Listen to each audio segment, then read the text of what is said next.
오늘이 2023년 마지막입니다. 감사로 결산하시고 또 새로운 시작이 되었으면 좋겠는데, 오늘 저녁 11시 20분에 송구 묵은 해를 보내고 영신 새로운 해를 맞는 예배도 있습니다. 오늘 본문과 같은 내용을 연계해서 설교를 하려고 준비를 했습니다. 이 말은 꼭 나오시란 의미도 내포가 되어 있습니다. 연말이 되어서 조금 무리를 했던지요, 목에 염증이 생겼어요. 그래서 조금 고생을 했습니다. 목소리가 안 나와서요. 병원에 가서 진료를 하고 처방을 받아서 약을 복약을 했습니다. 다행히 주일 오기 전에 나았습니다. 그러나 지난 주일 이제 새벽에 좀 일찍 나와서 교회 안팎을 돌아보거든요. 찬바람을 쐈더니 목이 또 탁 잠기는 겁니다. 큰일 났다. 급한 마음에. 목사에게는 강대상이 진심입니다. 그래서 어떤 목사님은 자신은 강대상에서 설교하다가 죽었으면 좋겠다, 이렇게 진심을 표하기도 합니다. 저는 그런데 반대입니다. 왜냐하면 자신에게는 영광이 되겠지만 그 교회는 얼마나 충격입니까? 성도들에겐 얼마나 충격입니까? 그건 자신에게 영광이 될지 모르지만 자신의 진심을 확인시키고자 하는 이기심이라고 저는 생각합니다. 그렇게 하면 안 된다고 생각합니다. 그럼에도 불구하고 저도 한 목사로서 설교가 참 중요합니다. 마음이 급해졌죠. 그래서 이제 사무실에서 약을 처방된 대로 한 봉지를 복약하지 않고 기도하면서 세게 역사해달라고 두 봉지를 입에 털어넣습니다. 그런데 그때부터 정신이 어질어질한 거예요. 그래서 지난주 일부 예배 때 좀 이상한 것을 못 느끼셨는지 모르겠습니다. 정신이 한마디로 안드로메다로 나간 겁니다. 그래서 설교가 좀 사실은 갈짓자로 왔다 갔다 했습니다. 얼마나 죄송한지. 근데 그때 다시 깨달은 자명한 진리가 있죠. 그게 뭡니까? 진료는 의사에게, 약은 약사에게, 복약은 어떻게 해야 된다고요? 정량대로. 다시 한번 생각했습니다. 그런 점에서 뭐든지 넘치거나 모자라는 것은 온전한 건 아닙니다. 적절한 게 필요합니다. 적절한 게. 그래서 하나님이 우리에게 일하시는 방식이 뭐죠? 전도서 3장을 보시면 정량적이든지 정성적이든지 이런 일 저런 일을 통해서 우리의 인생을 적절함으로 이끌어 간다, 그렇게 우리에게 얘기를 하십니다. 성경에 나오는 믿음의 선배들 영웅 아니라고 말씀드렸죠. 그들도 우리처럼 많은 우여곡절과 사연으로 살았다. 그러나 그런 과정을 통해서 하나님은 하나님의 자녀에게 온전함을, 적절함을 배워가게 하고 자라게 하신다. 그걸 한마디로 성경적으로 압축을 하면요, 십자가라고 합니다. 십자가. 성경은 세상에 허락되지 않은 영광, 특권, 그리고 신자에게만 주어진 삶의 임무를 뭐라고 하죠? 십자가로 압축을 하고 있습니다. 결론적으로 말씀을 드리면 예수님은 우리에게 십자가로 자기 자신을 봐야 한다. 십자가로 자기 자신을 봐야 한다. 그것만이 내게 주어진 여건과 내게 주어진 시간을 내 것으로 받아들여 온전할 수 있기 때문에 십자가로 너를 봐야 된다고 우리에게 말씀하고 계세요. 자, 그런 점에서 오늘 본문 34절, 읽은 본문 34절, 예수님 말씀하십니다. 누구든지 나를 따라오려거든 자기를 부인하고 자기 십자가를 지고 나를 따를 것이나 하실 때 아우토스, 자기라는 말씀을 굉장히 강조를 하고 있습니다. 누구의 것이 아닙니다. 자기입니다. 자기. 이걸 어떻게 설명할까? 좀 비유적이고 상징적인 얘기입니다만, 지금 내가 허기가 졌어요. 밥을 안 먹어서. 그러면 어떻게 해야 됩니까? 아무리 산의 진미를 쌓아놓고 그걸 맛있게 먹는 먹방, 요즘 먹방 유행이죠. 그거 본다고 해서 내 허기를 해결할 수 있는 게 아닙니다. 비록 반찬이 없어서 김치만으로 내가 밥을 먹어도 밥을 먹어야 됩니다. 그게 아니면 라면이라도 하나 끓여가지고 먹어야 되죠. 내 목이 마르면 뭐 아무리 광고에서 뭐 대단한 음료수를 마시는 사람이 라라랄랄라 하면서 마시는 거 봐도 소용없습니다. 내가 냉수 한 잔을 마셔야 내 목이 가라앉은 것을 해결할 수가 있습니다. 그러니 내 것이 아닌 것은 내게 유효한 것이 아닙니다. 신앙도 그렇습니다.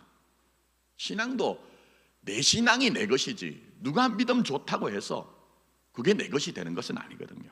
그러니 진정한 구원의 여정은 자신의 삶을 자기 십자가로 이해하는 데서 온전할 수 있다는 것을 성경은 우리에게 양보를 하지 않습니다. 그래서 오늘 이것을 레슨한 본문이 바로 가이사라 빌립보 가이사라를 배경으로 해서 예수님이 제자들과 무리들과 대화를 주고받는 장면입니다. 자, 빌립보 가이사라에 대해서는 제가 전에 기회가 있을 때에 도시의 탄생 배경과 함께 말씀드렸기 때문에 다시 언급하지 않겠습니다. 다만 당시 그때까지는 유대 사람들이 예수님에 대한 평판이 나쁘지만은 않았던 것 같아요. 자, 그래서 제자들이 뭐라고 합니까? 사람들이 예수님을 세례 요한이나 엘리야나 선지자 중에 한 분이라고 얘기를 합니다. 그렇게 얘기를 합니다. 이 세례 요한 또 더 나가서는 엘리야 선지자는 당시 유대인들에게 존경받던 인물이거든요. 그런데 이때까지는 아직 예수님의 평판이 괜찮았던 것 같아요. 그러나 그게 제자들에게 무슨 소용이 있습니까? 다른 사람들이 그렇게 예수님 바라보는 것. 그러나 그게 여러분에게 무슨 소용이 있습니까? 그래서 예수님은 초점을 포커스를 바꿔가지고 너희는 나를 누구로 하느냐? 너희는 나를 누구로 하느냐? 그렇게 질문을 던지십니다. 그러자 베드로가 대표를 해서 29절에 주는 그리스도신이다 그렇게 대답합니다. 그리스도라는 말은 히브리어 마샤야의 헬라어 번역, 그렇게 말이란 걸 아시죠? 메시아라는 말은 기름 부음 받은 자, 곧 구원자라는 얘기입니다. 그러나 이 고백은 당시로 보면 굉장히 위험한 발언입니다. 여러분, 기름 부음 받은 자 메시아라는 말은요, 세상에 있는 모든 힘과 근세가 예수 앞에서 상대화된다는 얘기예요. 아무리 대단한 권세를 가지고 있어도. 그는 이를 성경적인 표현으로 하면 예수 앞에 무릎을 꿇어야 된다는 겁니다. 신앙이 뭡니까, 여러분? 예수 앞에 무릎 꿇는 겁니다. 근데 당시에 세상을 잡고 있는 권세는 그것을 허용하지 않습니다. 아신 것처럼 로마 제국이 유대를 속주로 했는데 그 속주인 유대에는 헤롯 왕가와 함께 들어가서 여러분들 아신 것처럼 대제사장이나 바리새인들이나 서기관들이 중심이 된 산헤드린 공회가 세력을 권세를 잡고 있었는데 어떻게 예수가 그리스도 메시아가 될 수 있느냐 하는 겁니다. 굉장히 위험한 얘기죠. 아직 때가 아니기 때문에, 구속사의 때가 아니기 때문에 30절에 보시면 예수님이 베드로에게 함부로 얘기하지 말라 그렇게 이제 단속을 시킵니다. 그러나 정작 그 다음이 문제입니다. 그게 뭡니까?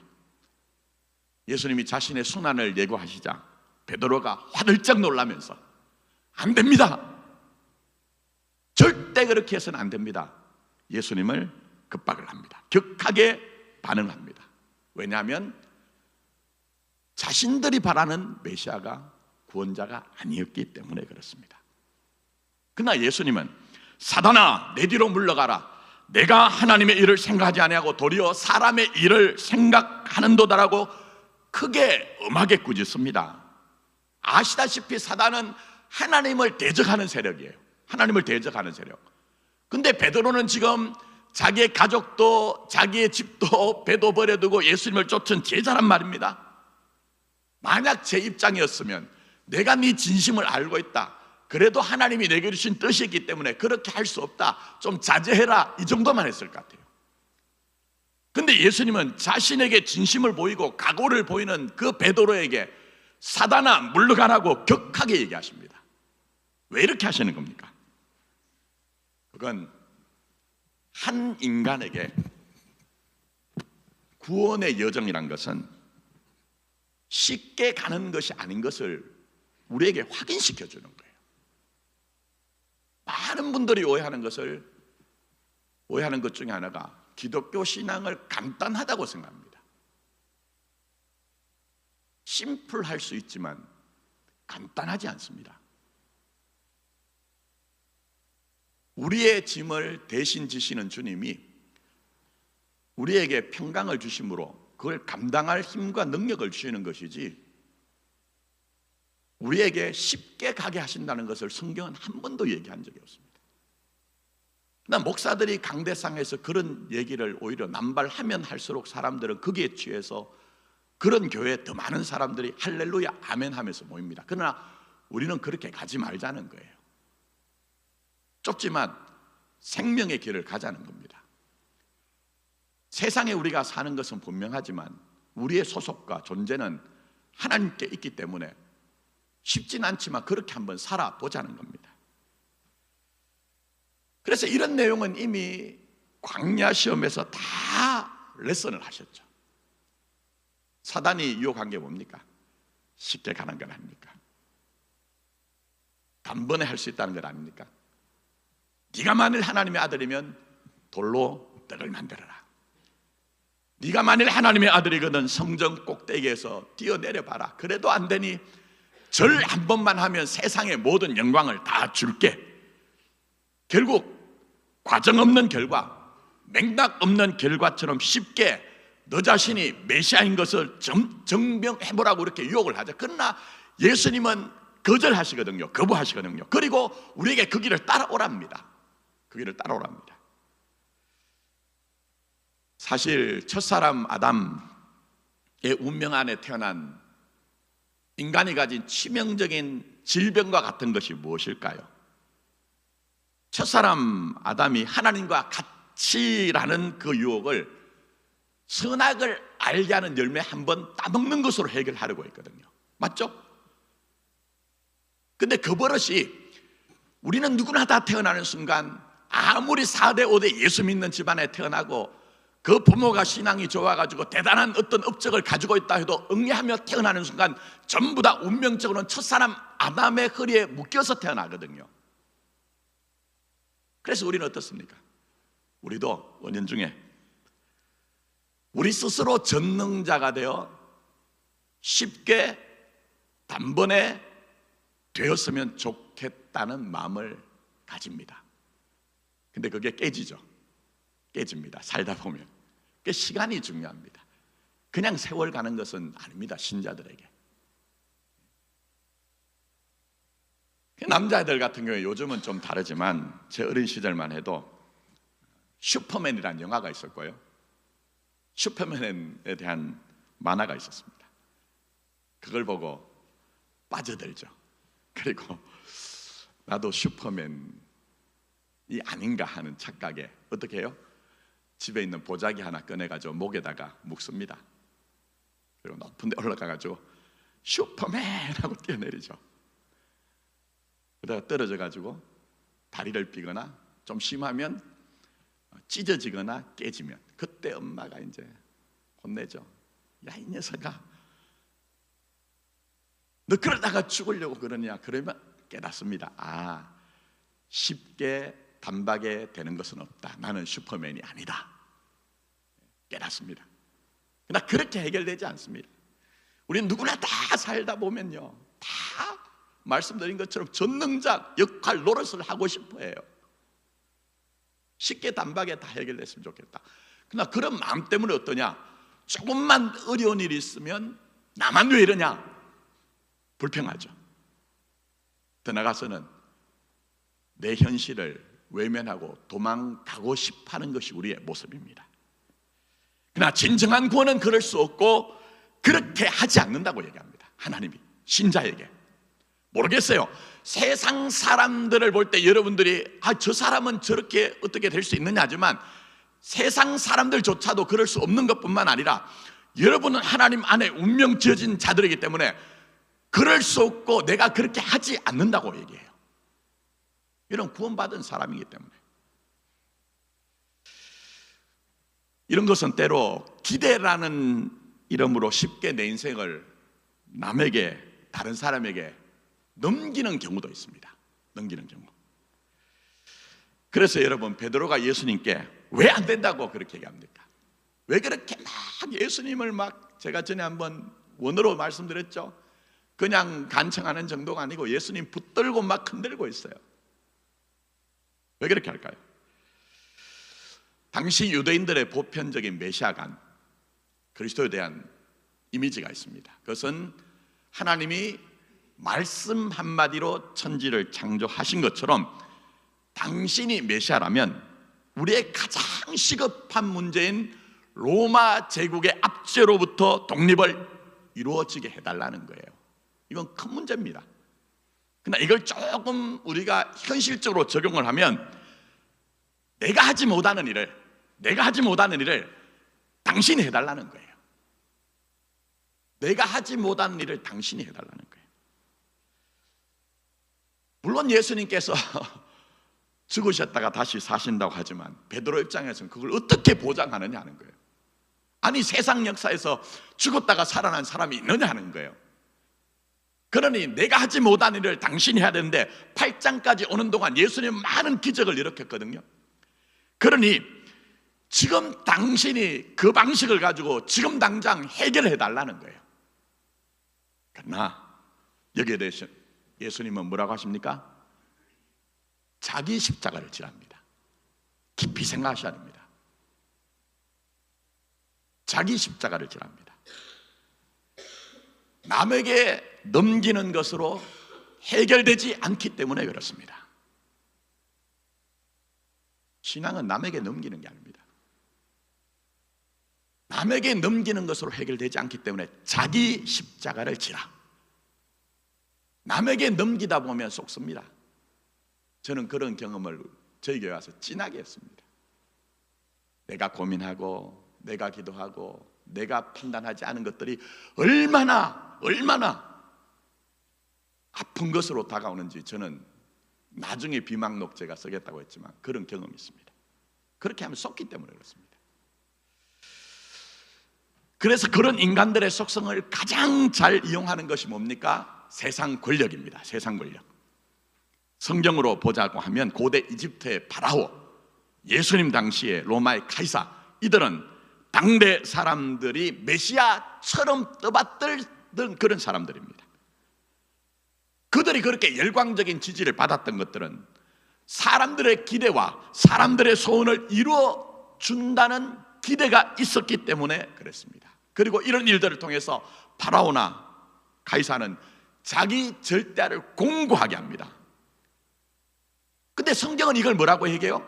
남에게 넘긴 것을, 우상을 자꾸 여러분이 보는 것으로만 한정지으니까 우리는 우상을 따르지 않고 섬기지 않는다고 하지만 성경적으로 우상은요, 내 것을 남에게 넘긴 것을 우상이라고 합니다. 깊이 생각하셔야 됩니다.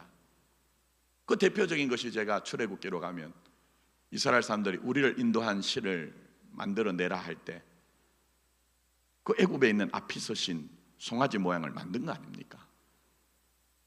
근데 하나님 그거 깨잖아요. 그렇지 않다. 나는 형상이 없다. 넘기지 말고 너희들이 광야를 가라는 얘기 아닙니까? 그건 여러분에게도 마찬가지고. 그래서 우리는 헛된 우상을 쫓는 자들이 아니기 때문에 예수님은 오늘 이 2023년 마지막 날 예배를 드리는 우리에게 자기 십자가를 지고 나를 따라야 된다. 그것만이 너를 온전케 한다는 겁니다. 조금 더 나가서 얘기해 보겠습니다. 그럼 오늘날 메시아 노릇을 하는 건 뭘까요? 어쩜 우리에게 돈 문제, 경제 문제를 해결해 주면은 그 어떤 존재가 메시아처럼 대접을 받을 것 같아요. 그래서 우리 사회에서는요, 대통령부터 시작해서 저 같은 소시민까지 어디에 매여 있느냐? 대기업 총수에게 매여 있습니다. 잘 한번 생각해 보십시오. 이걸 어떻게 알 수 있느냐? 제가 교육자들하고도 식사를 하면서 그런 얘기를 했어요. 미국에 세계적인 기업이 많죠. 어마어마한 기업들. 예를 들면 애플이 있습니다. 애플 만든 분 누구예요? 스티븐 잡스. 성경만 읽으시면 세상을 모릅니다. 하나님은 세상을 모델로 해서 지금 자신의 역사를 이뤄가시거든요. 그 뉴스도 보셔야 됩니다. 스티븐 잡스죠. 근데 여러분, 스티븐 잡스의 자식들이 누군지 아십니까? 걔들이 뭘 하는지 아세요? 그럼 마이크로소프트라고 하는 그 기업을, 대기업을, 다국적 기업을 만든 사람이 누굽니까? 빌 게이츠. 지금은 뭐 경영하지 않지만. 근데 그분의 자식이 누군지 아세요? 어떻게 자는지 아십니까? 모르잖아요. 근데 우리나라는 대기업 총수의 자식들이 5살, 6살만 되면 우리는 근황을 압니다. 그렇죠? 심지어 초등학교를 가면 그 초등학교에서 운동회가 열려서 그 대기업 총수나 그 아내가 가가지고 달리기 한번 하면 그게 뉴스로 나올 정도입니다. 이게 정상적입니까, 여러분? 그건 그 정도로 우리 사는 세상에서 제일 권세를 가진 것은, 힘을 가진 것은 돈, 경제라는 거예요. 그래서 우리에게 한때 유행했던 게 뭡니까? 조물주 위에 누가 계시다고요? 이 건물주 계시다고. 말도 안 되는 그 얘기가 반농처럼 들리지만 그러나 진리처럼 유포가 되고 그걸 받아들였잖아요. 그러니 여러분, 우리가 사는 세상은요, 성경대로입니다. 모든 피조물이 탄식하여 허무에 굴복한 세상, 그런 세상을 사는데 너희들만은 헛된 우상을 쫓지 말고 자기 십자가를 지고 온전케 하는 길을 한번 가보자는 거예요. 그게 신앙입니다. 물론 잘 살고 싶은 것이 잘못된 것 아닙니다. 그 때로는 어떤 설교를 할 때 금욕주의적인, 이분법적인 잘못된 어떤 신앙관을 가지고 설교하는 분도 있지만 성경 정신은 그렇지 않습니다. 여러분의 전부는 하나님의 주권 아래에 있습니다. 그래서 제가 전에 마태복음 6장, 예수님께서 무엇을 먹든지 마시든지 입든지 라는 문제는 도외시하라는 것이 아니라고 제가 한번 말씀드렸어요. 그러니까 이방인의 방식, 그 이방인의 방식이 뭡니까? 거기에만 매몰되지 말고 오히려 역동적으로 그런 문제조차도 하나님과의 관계 속에서 6장에 기도가 나오잖아요. 기도하면서 열심히 살아서 하나님이 주시는 분복을 누리라고 그렇게 해석을 해드렸잖아요. 그러니 여러분 떳떳하셔야 됩니다. 돈 버는 것은 그냥 여러분 세상적이고 헛된 것이고 나쁜 것이 아닙니다. 여러분은 세상에서, 오늘 좀 더 나갈게요, 원교들 안 하고 제사장으로 그 일을 하고 계신 거예요. 제사장으로. 그러니 여러분 의무만으로 이해하지 마시고 그게 얼마나 영광인지를, 부르심인지를, 임무인지를 아셔야 되는 겁니다. 그러나 또 하나 분명한 것은 자기 십자가로 자기 삶을 받아들이지 않으면 안 됩니다. 그렇게 하지 않으면 안 됩니다. 내가 쉽게 가고자 하는 마음 때문에 내가 나 자신을 외면하거나 누군가에 넘겨버리는 것으로 절대 하나님은 여러분에게 해결해 주시지 않습니다. 그게 하나님의 고집입니다. 여러분, 우리 고집이 셀까요? 하나님 고집이 셀까요? 하나님 고집 셉니다. 하나님 고집 셉니다. 왜 그렇게 고집 부릴까요? 여러분을 세상에 뺏기지 않기 위해서 그렇습니다. 그 하나님을 구약에서는 엘카나의 하나님, 질투하는 하나님이라 그렇게 말씀하신 겁니다. 그런 점에서 자기 십자가를 놓치기가 가장 좋은 현실이 어딜까요? 교회입니다, 여러분. 교회입니다. 이런 얘기하면 무슨 얘기냐 의문을 가지겠지만, 교회는요 내가 아닌 것을 나로 착각하기가 가장 쉽습니다. 특히 오히려 자랑할 것이 많은 교회 있죠. 교회 규모가 크면 클수록 목사가 카리스마가 있고 설교를 잘하고 성도들을 지었다 놨다 막 하면서 우리 목사 대단해라고 하는 교회일수록 많은 성도들이 오해하고 착각하는 것이, 그것이 마치 자기 자신으로 오해합니다. 교회가 여러분 자신입니까? 깊이 생각하십시오. 예수님은 자기 십자가를 지고 나를 따르래요. 그래서 예수님은 너희 교회가 어떠냐, 너희 목사가 어떠냐 하는 것보다 너 자신이 어떤 사람이냐 자꾸 질문을 던지는 거예요. 너 자신이 어떤 사람이냐 질문을 던지시는 거예요. 그래서 34절 다시 한번 보십시오. 누구든지 나를 따라오거든 자기를 부인하고 자기 십자가를 지고 나를 따르라, 이렇게 했는데 마가복음은 여기에 눈떠가는 내용으로 되어 있습니다. 그게 잘하는 것으로 되어 있습니다. 자, 간단하게 압축할게요. 원고를 좀 줄이다가 원래 지금 마지막 원고대로 지금 안 하고 성경 다른 곳에 연결을 많이 했기 때문에, 마가복음은 연극으로 얘기하면 총 3막으로 구성되어 있습니다. 여러분 성경에 기록하셔도 돼요. 굉장히 성경을 보는데 중요한 내용입니다. 자, 먼저 1막은 갈릴리와 그 주변으로 1장부터 8장 21절까지가 1막입니다. 자, 그리고 2막은 8장 22절에서 10장 52절까지로 예수님이 예루살렘까지 가는 여정입니다. 그럼 마지막 3막은 당연히 예루살렘이겠죠. 근데 오늘 본문이 포함된 2막은 조금 이제 문학 양식으로 얘기할게요. 수미상관이라고 해서 처음과 마지막이 같습니다. 히브리어 문학 양식으로 얘기하면 키아점이라고 해가지고, 이거 전에 이미 설명 다 했어요. 마치 햄버거가 있으면 그 바깥쪽에 햄버거 빵이 2개가 있죠. 그리고 그 안에 패티나 양상추나 소스가 들어간 것처럼 그렇게 구성이 되어 있다는 겁니다. 그래서 시작인 8장 22절부터 26절 보세요. 맹인 얘기 나오죠. 마지막 10장 46절에서 52절 보면 맹인 치유 얘기가 나옵니다. 똑같은 얘기가 지금 구성되어 있습니다. 근데 내용이 뭐냐 하면요, 엔테호도라고 해서 길에서라는 얘기가 계속 반복됩니다. 그럼 무슨 얘기입니까? 예수의 길과 제자들의 길을 얘기하는 거예요. 간격이 크다는 거예요. 차이가 크다는 거예요. 그러나 예수님을 따라가면, 그의 십자가 부활을 경험하면 그 간격이 좁혀지면서 결국 그들이 자기 십자가를 지는 데 있어서 눈을 뜨게 된다. 그래서 자기 인생을 외면하거나 자기 인생을 남에게 넘기는 것이 아니라 주께서 하라고 하신 자기의 삶의 여건 속에 자기 인생을 잘하게 된다는 것을 얘기하는 거예요. 저는 우리 교회가, 이곳에 있는 여러분들이 그런 신앙의 복을 좀 누렸으면 좋겠어요. 그저 예수를 믿는 것이 교회 와서 자기 자신의 자아에, 헛된 자아에 그 만족을 누리기 위해서 명분과 업적을 내세우는 것이 아니라 정말 직격하여 우리의 삶에 들어와서 나와 함께 좀 자라보자, 네 인생을 자기 십자가로 이해하는 쪽으로 한번 가보자, 이렇게 돼보자는 겁니다. 이건 전부 복음서가 그렇습니다. 특히 여러분 요한복음 21장 아시죠? 물고기 잡으러 가느라고 도망간 베드로, 예수님 찾아오시잖아요.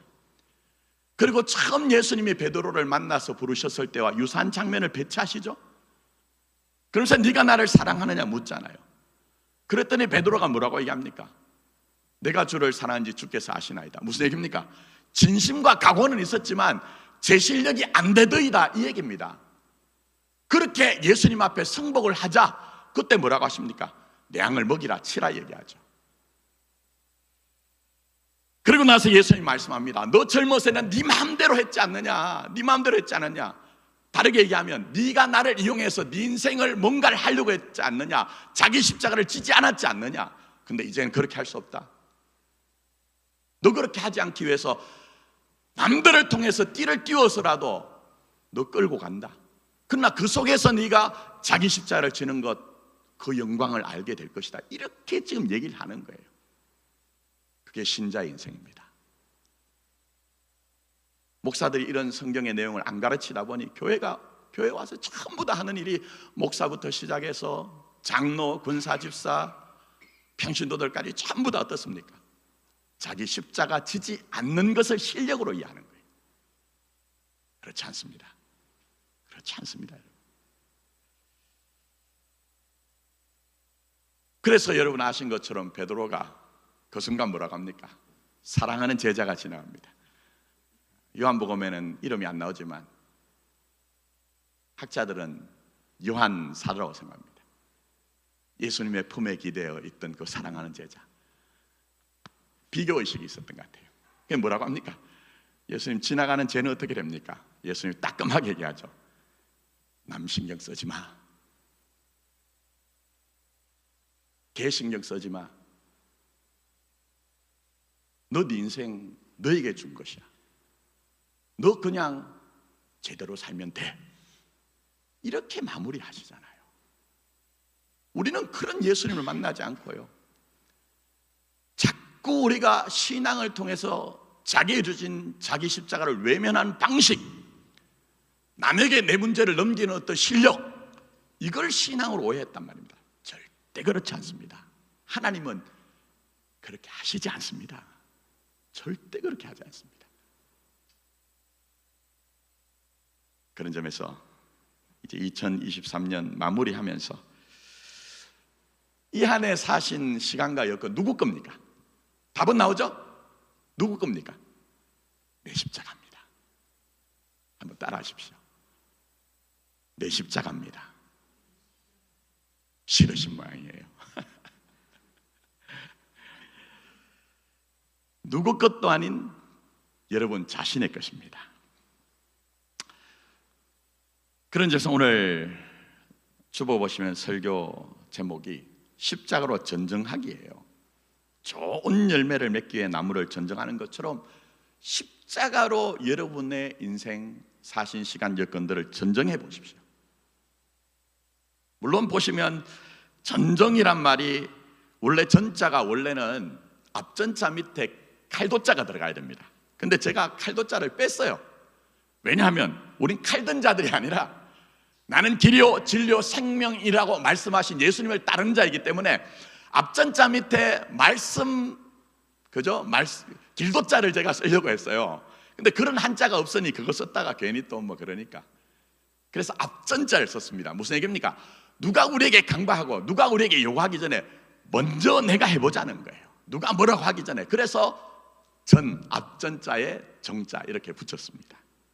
자, 그러니 이 안에 내게 성공과 성취가 있었습니까? 그러면 오히려 무짤한 것을 자라내는 전정처럼 여러분이 잘라냈으면 좋겠어요. 가지고 있으면 열매 못 맺습니다. 꽃이 피지 않고 열매를 못 맺습니다. 잘라내고 겸손하게 시작했으면 좋겠습니다. 또 돌아보면 외면하고 싶은 실패나 실수가 혹은 아직 이루어야 되는데 이루어지지 않은 안타까움이 있습니까? 그것도 십자가라고 얘기하십니다. 십자가랍니다. 그러니 성공이든 성취든 아니면 나의 못난 모습 부족한 것이든 전부 다 십자가로 받아들이십시오. 마치 농부가 나무를 그렇게 전정하는 것처럼 그렇게 한번 다듬어 보십시오. 그럴 때에 내 시간과 여건이 흘러 나조차 다 잊어버린 것도 우리 주님은요, 그 여건과 시간을 붙잡아서 일하십니다. 그걸 로마서 8장 28절에 뭐라고 합니까? 하나님을 이제 외우실만 하잖아요. 하나님을 사랑한 자 곧 그의 뜻대로 부르심을 입은 자들에게는 합력하여 모든 것이 선을 이루느니라 하는 그 얘기입니다. 우리 이거 믿고 사는 겁니다. 우리 이거 믿고 사는 겁니다.